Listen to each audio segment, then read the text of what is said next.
Hello, ladies and gentlemen, it's me. Welcome to Coffee Talks with Jag. I'm your host, Jag, and I just want to go ahead and throw in a quick little video of what could possibly be the upcoming Nintendo Cinematic Universe. It starts with Mario in the Super Mario Bros. Movie, including characters such as Princess Peach, Toad, Donkey Kong, and Luigi, as well as Bowser and other villains. This marks for many potential spin-offs along the way. And just like what they did with the Super Mario Bros. Movie, they can do the same with Luigi's Mansion, dropping many different various video game elements in this, maybe Super Mario Bros. 2, and throw in some Haunted Mansion levels from Luigi's Mansion. As he goes up against King Boo, maybe he has to find Mario this time around. We can then go into a Donkey Kong film. Maybe there's different various versions of Donkey Kong we can do. We can do Donkey Kong Country 1, 2, and 3, Donkey Kong Country 64, including the Kong family, Diddy Kong, Dixie Kong, Candy Kong, Funky Kong. Along the way, we will be introduced to yet another classic villain in King K. Rool, the leader of the Kremlins, the crocodile-type villains of Donkey Kong Country. Now, there is an end credit scene for the next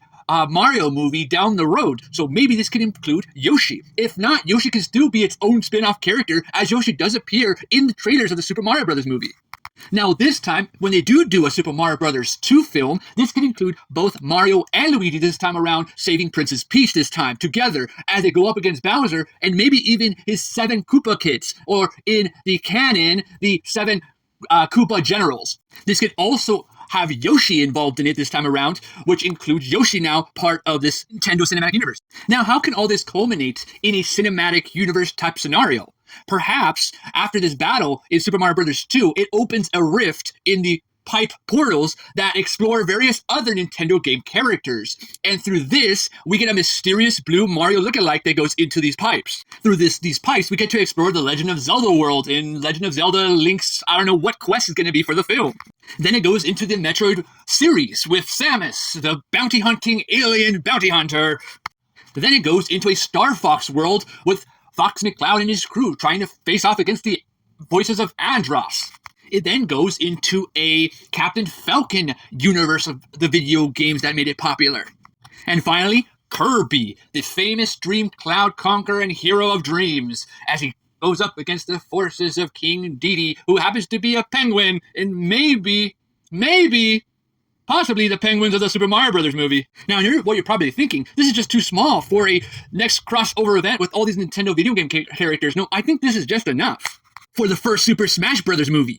Now, I didn't put Pikachu and Jigglypuff as they're more Pokemon-centered characters. If they do find a way to make a Pokemon movie by Nintendo Illumination, maybe we can see that. And I don't think we're going to be seeing Sonic in Super Smash Bros. Either. This is just the Super Smash Bros. Characters we'll have for now. You're probably wondering, but Jag, this doesn't make any sense. How can they all cross over? What would be the main big bad? Remember that Mario lookalike character that's going into all these different worlds of all these Nintendo video game characters and messing up their timelines and messing up their things and doing bad stuff? It turns out that Mario is a menace and all these characters think that Mario is a threat, and it turns out that the big threat is none other than Wario, whose greedy jealousy of Mario has had enough. He's been trying to find a way to take Mario down because of his jealousy and greed of taking over the kingdoms because there's money and he wants all the money and fame and power. He steals everyone's valuable things and sets up a tournament to decide who gets to collect these powerful artifacts of their respective Nintendo worlds. Now, this will include all the Super Mario Bros. Characters, all the Star Fox characters, all the Legend of Zelda characters, all the Donkey Kong characters, all the Kirby characters, all right? All the Metroid characters, all the Yoshi characters, all fighting in a epic battle, okay? That means Bowser versus King Dedede, or King K. Rool, or Andross, or Ganon, or Princess Zelda versus Princess Peach. You name it. It's gonna be here. Kirby versus Princess Peach. Who knows? All this craziness is gonna go hands down, okay? And eventually, they overcome it. Perhaps Mario proves victorious over all the Nintendo characters because all the Nintendo characters are busy with their respective villains trying to stop them once and for all. And then it turns out that they all must join together to stop Wario, who plans on destroying the entire Nintendo universe.